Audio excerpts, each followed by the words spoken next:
বাংলাদেশে সবচেয়ে প্রতিষ্ঠিত সবচেয়ে বড় বেদাতের মধ্যে থেকে এটা একটা।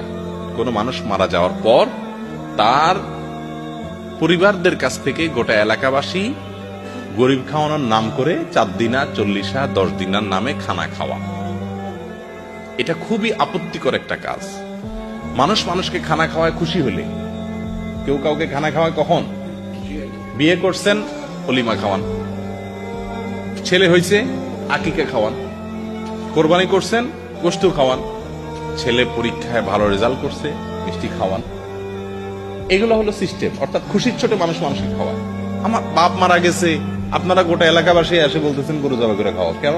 আমি খুশি যে আমার বাপ মারা গেছে, জন্য গরু জবাই করা। পাইছেন কোথেকে এগুলো?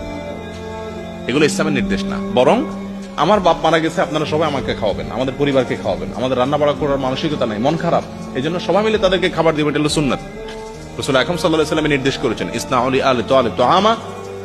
তিনি বলেছেন, আলি তাআবকে তোমরা খাদ্য পাঠাও, কারণ তাদের আত্মীয় মারা গেছে, তাদেরকে খাওয়াবেন। আর আমাদের দেশে মানুষ খাওয়ায়, প্রথম সবাই একটু একটু পাঠায়, কিছুদিন খাওয়ায়, এরপরে সুদে আসলে একসাথে